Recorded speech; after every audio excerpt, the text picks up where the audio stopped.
আসসালামু আলাইকুম এভরিওয়ান, কেমন আছেন সবাই? আজকে আসলাম টিনেজার্স দের মাদেরকে নিয়ে কথা বলতে। আমি অনেক কষ্ট করে বাচ্চা মানুষ করেছি। আমার লাইফ জার্নিটা অত সহজ ছিল না। আমার বাচ্চা মানুষ করাতে আমার অনেক রকমের হার্ডলস ছিল, কারণ মাঝখানে আমার কোনো ক্যারিয়ার ছিল না। মাঝখানে আমার পার্টনার নিয়ে অনেক প্রবলেম হয়েছে। তো আমি অনেক কষ্ট করে বাচ্চা মানুষ করছি।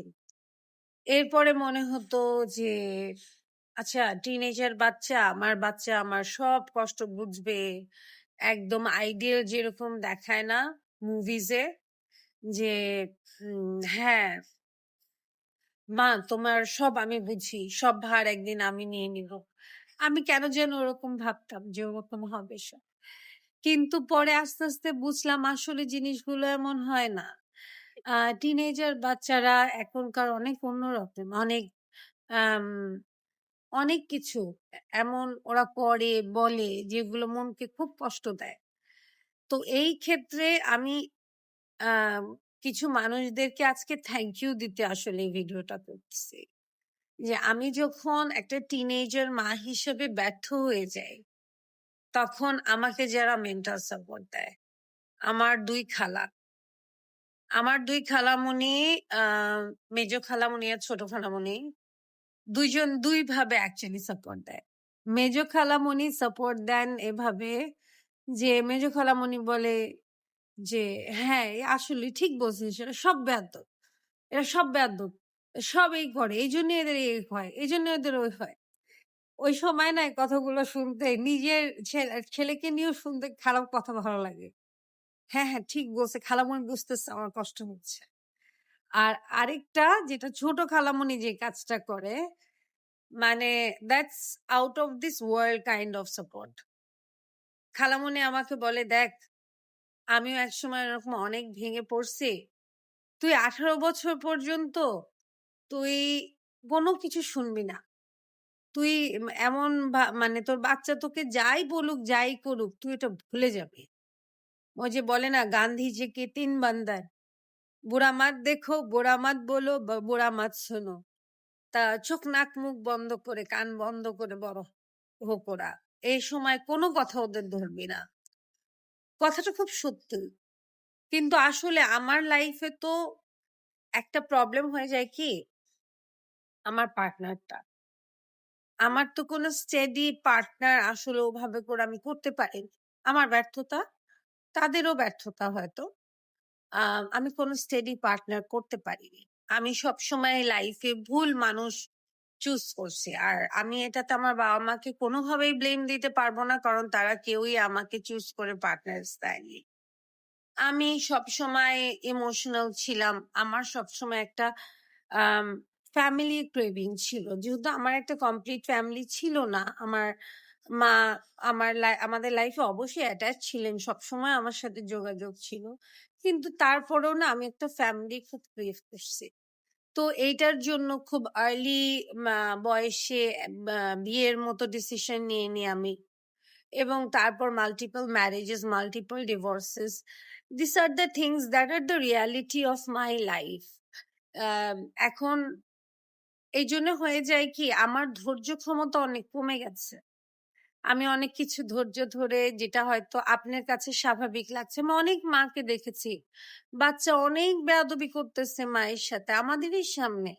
মা খুব হেসে উড়ায় দিচ্ছে। ওটা আসলে রাইট? ওটা আসলে রাইট? আমি আসলে পারি না। আমি কেন যেন আমার বাচ্চাদের থেকে আমি একটুকু আমার মানে কেন যেন পারি না। আর আমরা কি আম আ যেমন আম্মু বলে, "তুইও বেয়াদ্দপ। তুইও তো বেয়াদবি করিস।" হ্যাঁ, আমরাও বেয়াদবি করে ফেলি। আম্মু তোমার কাছে ক্ষমা চাই যে আমি তোমার সাথে অনেক বেয়াদবি করি। আমি আসলে মানুষের মন মানসিকতা তো সবসময় একরকম থাকে না। আ আম্মু, আমি তোমার সাথে অনেক বেয়াদবি করে ফেলছি। হয়তো ভবিষ্যতেও ফেলবো। আমাকে এগুলোর জন্য তুমি ক্ষমা করে দিও। আর আব্বুর সাথে যা করছি, এটা তো আব্বু মরেই গেছে। আব্বুর কাছে আসলে আল্লাহর কাছে মাফ চাই এটা নিয়ে আমি সবসময়। আমি কখনোই খুব আইডিয়াল সন্তান ছিলাম না। ভাবতাম একটা আমি আইডিয়াল মা। কিন্তু আসলে মাঝে, মাঝে মনে হয় ফেইল করে যাই। মাঝে, মাঝে মনে হয় পারি না। মাঝে, মাঝে ধৈর্য রাখতে পারি না। মাঝে, মাঝে এমন অনেক আ কাজ করে ফেলি। পরে আবার দেখি আমার বাচ্চাই কষ্ট পাচ্ছে। আমার বাচ্চাই আমাকে সরি মা। আম আমার বাচ্চারা কিন্তু আমাকে অনেক আদর করে, আলহামদুলিল্লাহ। কিন্তু ওই যে ওদের বিহেভিয়ার গুলা, এখনকার গ্যাজেটস নিয়ে বিহেভিয়ার গুলা। আর আমার হইছে কি, আমি ল্যাক অফ কেয়ার এ মানে আমাকে যে কেয়ার করা হয়নি, আমাকে ঠিক কারণ আমার আম্মা ওয়ার্কিং ছিলেন এবং উনি আমাদের সাথে থাকতেন না। আমার আব্বা ডাক্তার ছিলেন, উনি অনেক ব্যস্ত থাকতেন। ডাক্তাররা বুঝবেন ডাক্তারদের ব্যস্ততা কিরকম। আমার আব্বা রাত্রে প্লেন যাচ্ছে, আওয়াজের হতে পারে। আমার আব্বা রাত্রে ১টায় বাসায় ফিরতেন। তো আমার হয় কি, আমি খুব চেষ্টা করি ওই জিনিসগুলো যেন আমার বাচ্চাদের সাথে না হয়। যেন আমি যে সাফার গুলো করছি ওগুলা না করি। আর আমার আম্মুর সাথে আমার লেগে যায় কোথায় জানেন? আমার আম্মুর প্রবলেম হয়েছে ২ টা সতীনের মতো আমরা। মানে মনে হচ্ছে যে সতীন বলবো না। ২ টা সৎ মায়ের মতো। মানে একটা ছেলের ২ টা মা হয়ে গেছে। আমার মা ওকে আমার বড় ছেলেকে বিশেষ করে একদম নিজের মায়ের মতো দেখে। আমি মা হিসাবে আবার অনেক কিছু কারণ আম্মু তো এখানে থাকে না। আমি জানি আমার আম্মা এখানে থাকলে এখানে সিন অনেক অন্যরকম হতো। কিন্তু আম্মু থাকে না তো দেখা যায় আমি অনেক রিঅ্যাকশনস দিয়ে ফেলি, অনেক কিছু করে ফেলি বাচ্চাদের ব্যাপারে। তখন দেখা যায় আমি আমি মারধরও করে ফেলি। তো ওটাতে আম্মু অনেক রিঅ্যাক্ট করে। আবার তখন আম্মুর সাথে আমার অনেক কথা কাটাকাটি হয়। আই এম সরি আম্মা। আমি আমি পারি না নিজের ধৈর্য ধরে রাখতে আমি পারি না। আমি সবচেয়ে ভয় পাই বাবা-মার বদদোয়া।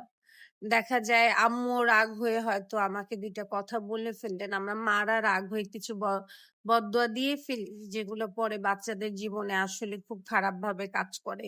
আমি প্লিজ আপনাদের সবাইকে বলব যতই রেগে যান বাচ্চাদেরকে বদদোয়া দিয়েন না। তো তখন আমি কি করি? আমি I take a gap.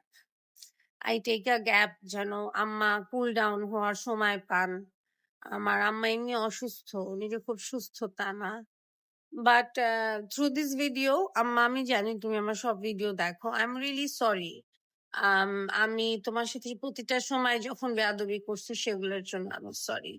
আর আব্বার কাছে তো আমি শুধু সরি না, আমি গুনাহগার। আমি আব্বার ব্যাপারে গুনাহগার।